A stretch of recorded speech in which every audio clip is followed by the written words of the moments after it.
thank you for stopping by to check out our video here. We're getting ready to smoke a pork butt, and we're going to make pulled pork.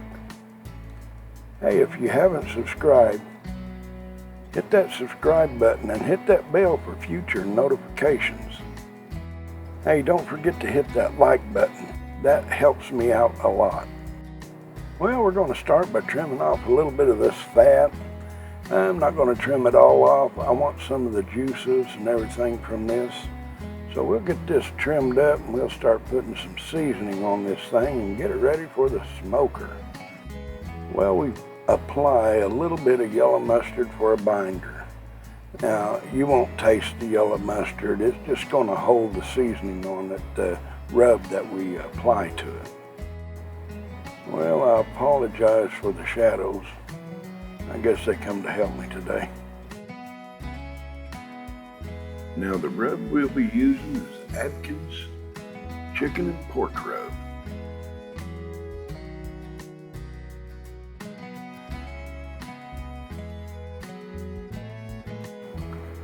Well, a little more yellow mustard. We'll rub it about here and we'll apply that rub.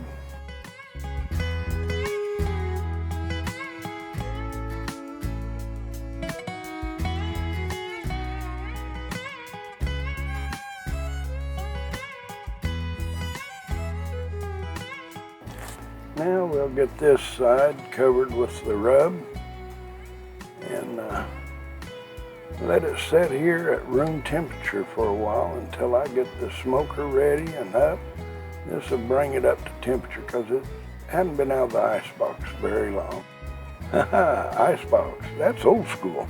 I guess I should have said refrigerator. Icebox easier to say. Well, we'll finish up getting this rub on there. Ooh, doesn't that look good? I mean, it's going to be so good.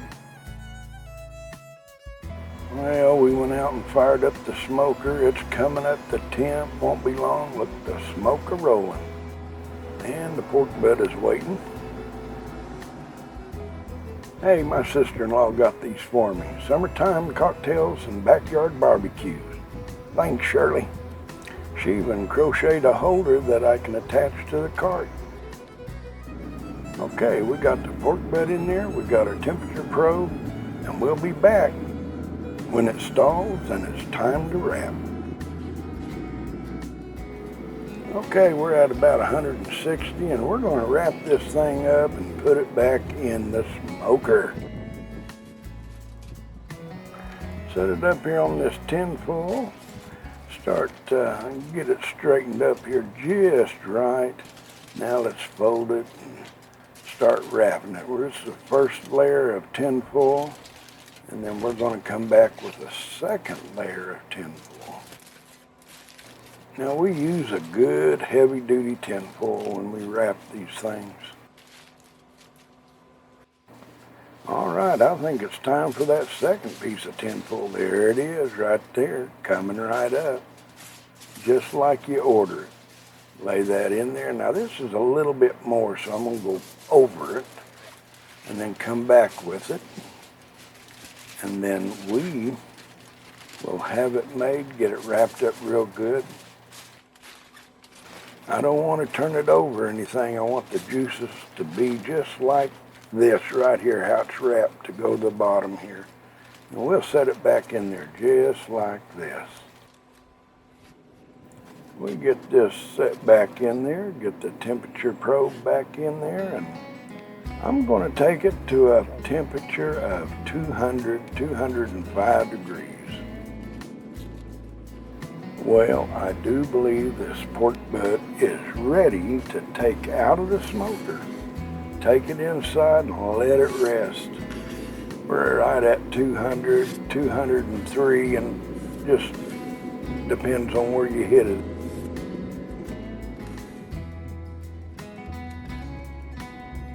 Oh yeah. Well, we'll get that bone out of here and we'll start getting this all pulled apart. Work on it quiet. Boy, that is hot. I've got the insulator and the gloves, but I tell you what, my thumbs are burning. I should have let it rest a little bit longer, but it was becoming late, so we just wanted to get it done. Hey, we're going to have this for supper, and we did. I think we ought to fast forward here a little bit. All right, we'll get all that meat put over there in that pot. We're going to save this juice, and we're going to put it in our fat separator. All right, we're going to get this juice in this jar here, which we fill up the jar with the juices here.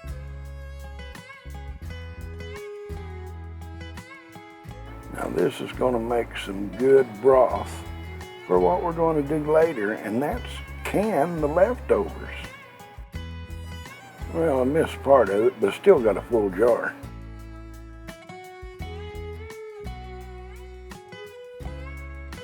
Now we'll add that in our fat separator. Let it set, and that's going to separate the fat from the broth. Okay, at this time I add less than a half a cup of brown sugar and some barbecue sauce. Head Country is what we like to use. And we put a little bit of the broth back into it, less the fat. Hey, this pulled pork tasted fantastic, and we had it for supper. Now we're taking care of the leftovers. Well, we're getting ready to can the rest of this pulled pork and put it in the pantry. And whenever I get a hankering for pulled pork, grab a jar. Now we have clean jars and lids and rings, and hey, everything's ready to go. Now we'll grab a jar, empty out the little bit of water to weight it down while it's sitting in there getting warm or hot. Set it over here and we'll start packing it with the pulled pork. Now I added 1 tablespoon of the fat out of that separator and the rest of the broth into this as I heated it back up. Now I kept filling my jar. This first one I went a little loose on and filled it up to within 1 inch head space or a little less. And in the back pot I have my liquid to put in the jar to top it off with liquid to 1 inch head space. And it's bouillon cubes, chicken broth, just to top it off with. And I use more chicken broth in this jar than I do the rest of them. The rest of them, they're going to have their own juices as they fill up. Okay, I'm checking it over, looking around, so we're going to start putting this liquid in there, chicken broth, and I tell you what, it really tastes good with this. And we bring it up to 1 inch head space. Now you get a debubbler, which I'm using a plastic knife, going around the edges, getting all the bubbles out. Do that, and then you can add more liquid if you need to.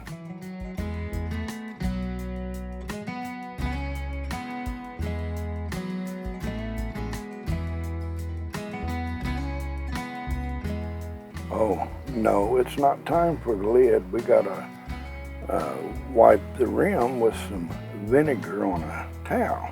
Clean it off, make sure there's no fat on there. Then we can put the lid on.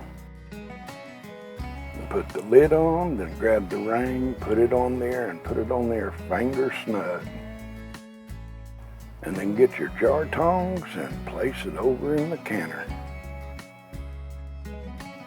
Now this time, and with the rest of the jars, we pack it in there pretty good. Not just super tight, but enough that'll bring their own juices out and fill it up. And we may add a little bit of the chicken broth liquid.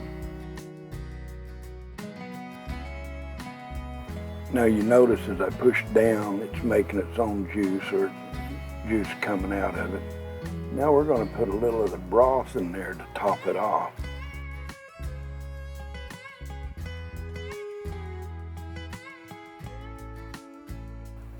And then we're going to debubble it, get the bubbles out of there, all the air out. Wipe our rim with the towel and vinegar. And then we'll place our lid on there and our ring. And then we're going to just finger snug on there and place it in the canner. Now I'm going to finish the rest of these and we'll be right back. I'm back. Okay, we got 5 jars in the canner.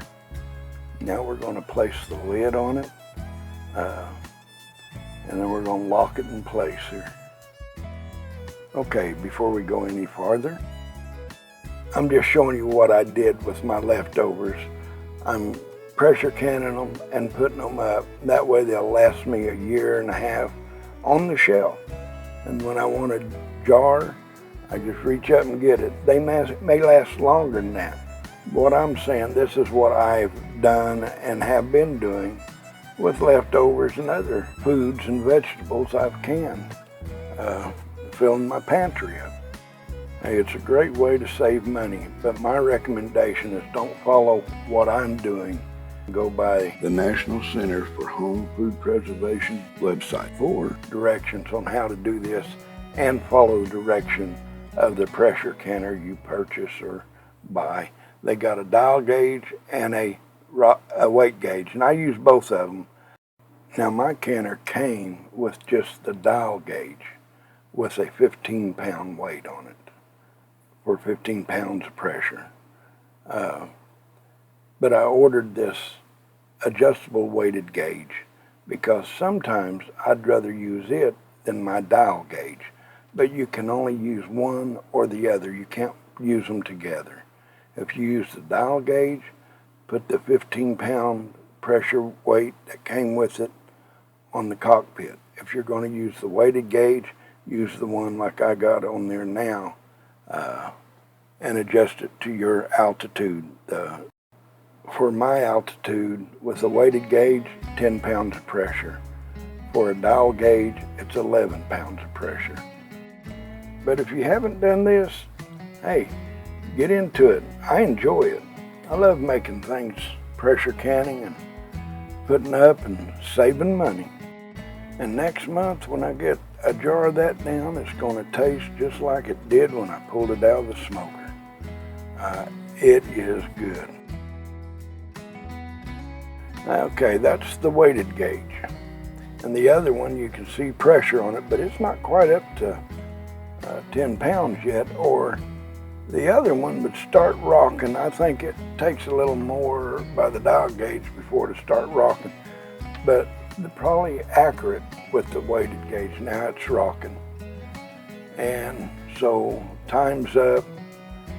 And now we're going to shut off the beeper and let it cool down until the lock drops. And you can take it off, take the lid off, and now we'll see what we got. Now if you take the lid off, let them sit in there for about 10 minutes, and then you set them over on the counter. You should start hearing your lids pop and seal. Now from time to time we're going to have one that didn't seal, and all you do is just put it directly in your refrigerator after it cools down, and keep it in there and eat it for supper, lunch, whatever. Should last around 7 days. Hey, go to the National Center for Home Food Preservation. Hey, I'll leave a link below. Check them out. They got everything there. All the information you need on pressure canning and water bath canning.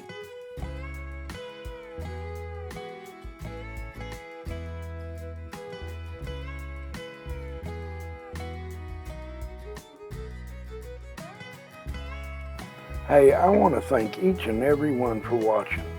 Hey, I enjoy doing these, and I hope you enjoy them. If you like it, give me a thumbs up. And if you're not a subscriber, I hope you consider subscribing.